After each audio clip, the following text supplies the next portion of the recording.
윤석열 대통령이 살아있기 때문에 우리가 지금 할 수 있는 가문 운동 1,000만 명의 동원도 할 수 있고 할 수 있단 말이에요. 근데 윤석열 대통령이 만약에 항복해버리면 이거는 그것도 급속히 무너집니다. 다 무너져 버리죠. 결과적으로 한미동맹도 무너져 버리고 뭐 다 무너지는 거 아닙니까? 그런 결과적으로. 중차대한 일인데 네. 지금 국힘당이 예? 서둘러서 윤석열 몰아내게 하고 윤석열 지우게 하고 심지어 우리를 거구라 그래가지고 우리까지도 멀리하고 저는 우리 보수파의 참 특히 우리나라 보수파의 가장 특징이 첫째는 자기 헌신이 없습니다. 자기 희생이 없습니다. 네. 예.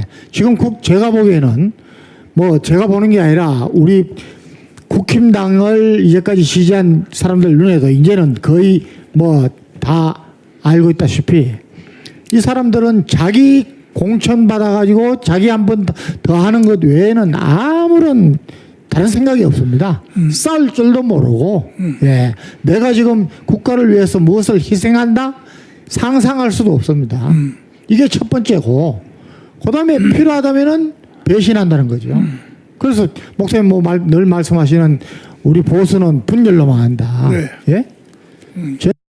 저는 저 이준석 참 저런 인간들 예? 그래서 플라톤이 이야기한 게 딱 맞습니다.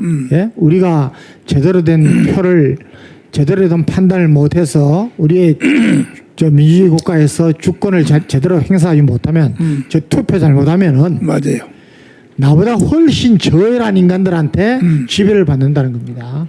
그건 동서고금을 막론하고 똑같은 교훈을 지금 받고 있는 겁니다. 그렇죠. 그러니까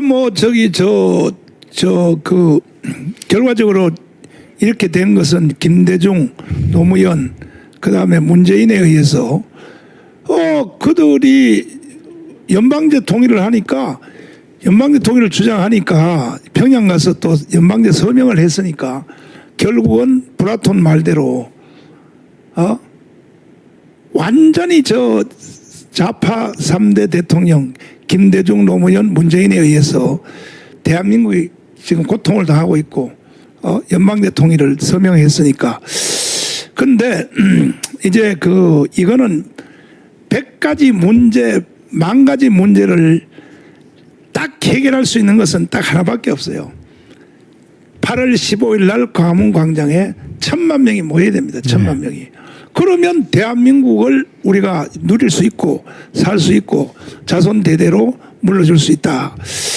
근데 지금 이제 국민의힘 정당에서 이제 당 대표 선거가 지금 들어갔단 말이에요.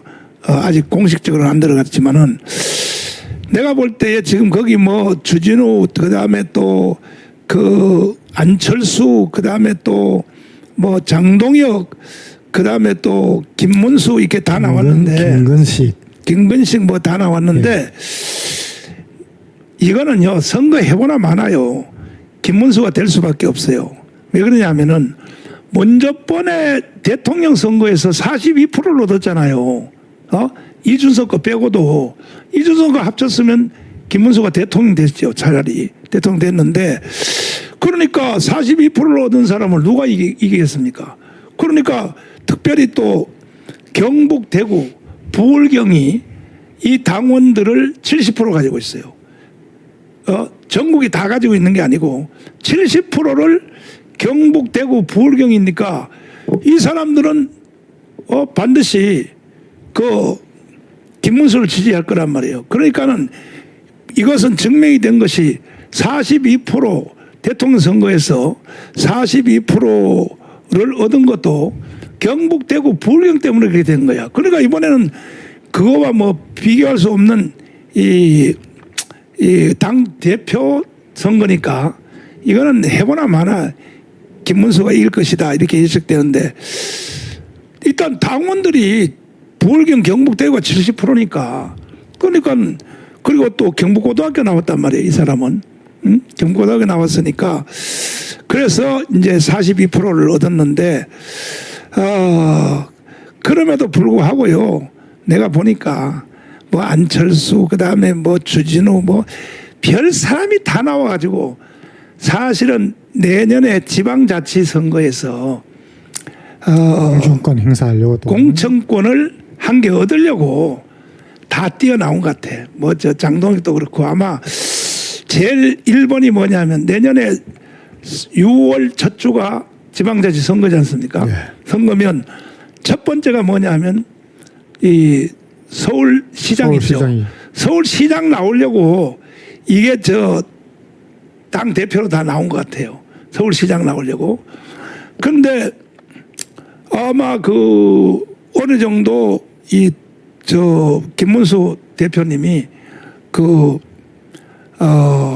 당 대표 하다가 한 달 전에 지방자치선거 한 달 전에 사표 내버리면 김문수가 이미 벌써 김문수가 그런 말을 힌트를 좀 했더라고요. 뭐냐면 서울시장으로 나올 수도 있어요. 서울시장으로. 그 다음에 이제 안 되면 김문수 지사님이 어디서 말을 한 것 같은데 뭐냐면 자기는 대구 경북이 통합이 됐잖아요. 경북 대구가 통합이 되니까 그러면 숫자가 많아졌거든요. 지금 그거는 사실은 경북 대구가 지금 하나로 통합이 됐는데 그러면 거기에 이제 지방자치 선거로 나갈 수 있단 말이에요. 나가면 그거는 서울 다음에 큰 숫자가 되는 거니까. 그러니까 이 정치가들이 이 생각하는 생각은 우리는요 도저히 못 따라가겠어. 이 사람들이 머리 굴리는 거. 계산을 많이 하죠.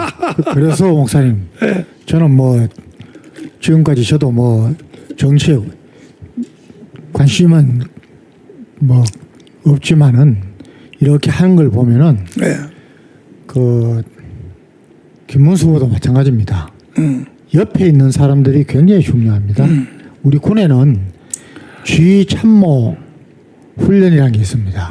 그래서 참모들이 이렇게 모든 것을 판단해서 참모 판단을 해서 건의해도 결정을 하는 사람은 지휘관입니다. 그러니까 우리 군은 모든 작전이나 전투의 지휘의 성패에 관한 책임은 지휘관이 집니다.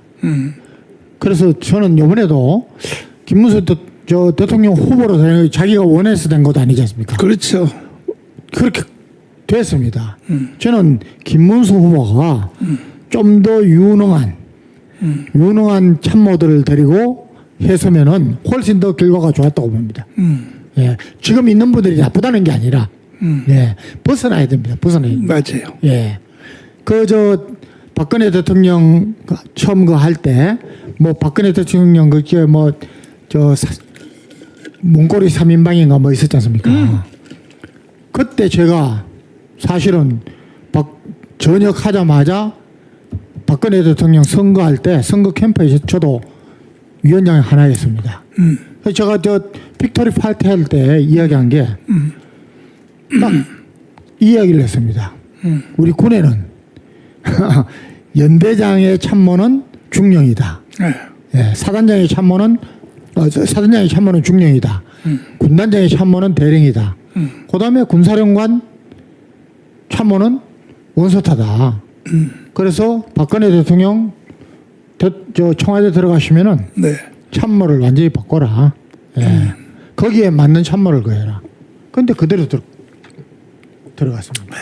그 박근혜 대통령은요 정치 철학이 뭐냐면 국민 투표로 자기가 대통령 된 것이 아니고 자기 아버지 박정희 대통령이 물러줬다고 생각하는 거야. 그러니까 너무 공주길을 못 버려. 그런 성격적인 문제도 있고 제가 보기에는 너무 인재를 등용하는 풀이 좁았습니다. 그러니까 누구 말도 안 듣는 거야. 이 박근혜 대통령 저도 몇 번 만나봤잖아요. 이 고집이요 보통 센 게 아니에요. 고집 보통이요. 내가 한 번은 신라 호텔에서 만나가지고 그때 이제 박근혜 대통령이 이제 후보 시절이죠. 후보 시절인데 내가 얘기했거든요. 반드시 이명박 다음에 내가 대통령을 만들어 드릴 테니까 일단은 이명박 대통령한테 협조하세요. 내가 그랬단 말이에요. 그랬더니 협조 못 한다 그래. 그래서 내가 왜 못 합니까? 그랬더니 아니 지금 이명박 대통령이 뭐라고 주장하냐 하면은 근데 박근혜 대통령이 직접 들었어요. 뭐라고 주장하냐 하면 그 세종시 있잖아요. 세종시. 그 앞에 대통령들이 세종시를 거기 제2의 청와대로 만들겠다 했는데 그런데 이제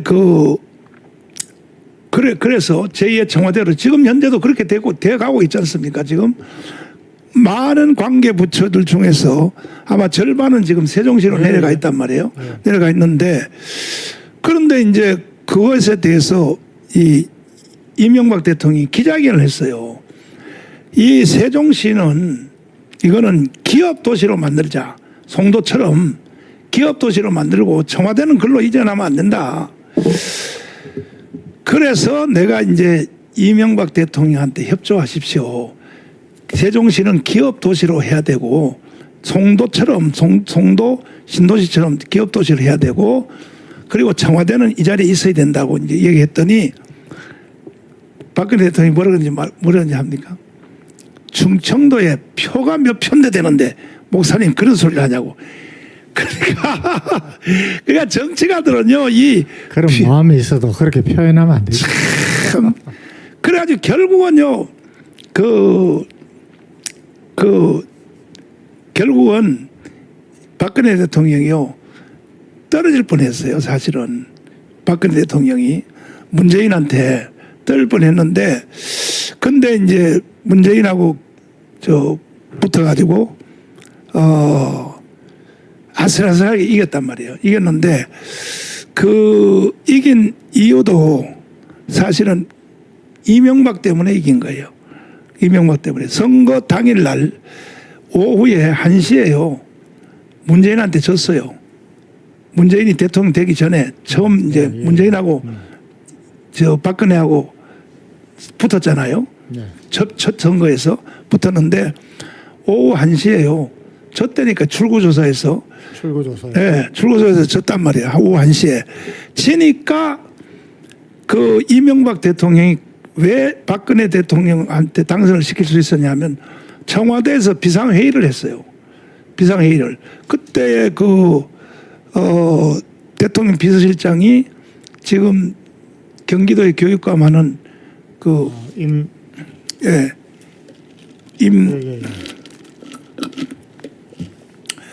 그분이 이제 비서실장을 했는데 저한테 다 가르쳐 줬어요.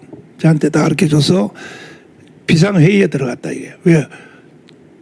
출구조사에서 오후 1시에 지고 있으니까 그때 또 박근혜 대통령의 선거운동의 총본부장이 누구냐면 김무성이었어요. 김무성 나한테 또 전화 왔어요. 목사님 나라 망했습니다.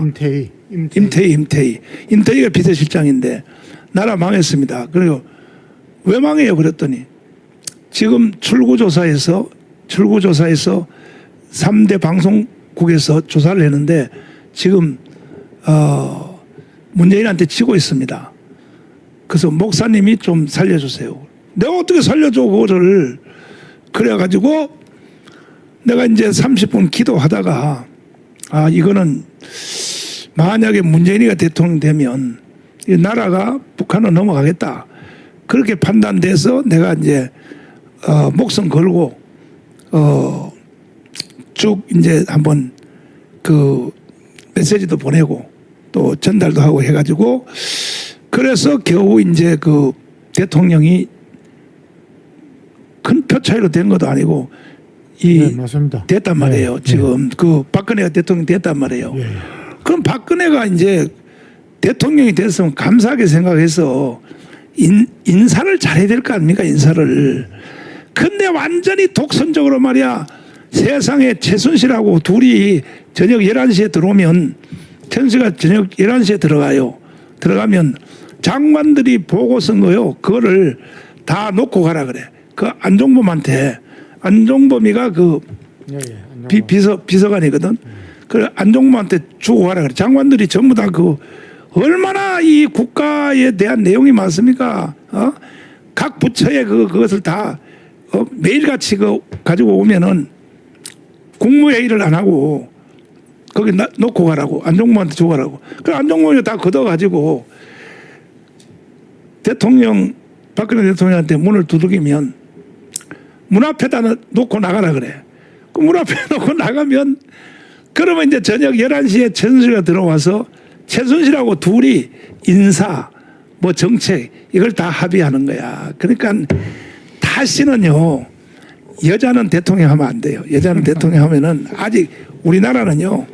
이제 이승만 대통령 때는 이승만 대통령이 이제 건국 이후에 조금 여러 가지 여건이 불비했는데 박정희 대통령이 이렇게 성공한 이유는 그렇죠. 우리나라를 가난에서 벗어나게 하고 참 그런 통찰력도 최고였지만은 인재 등용을 잘했습니다. 각 분야에서.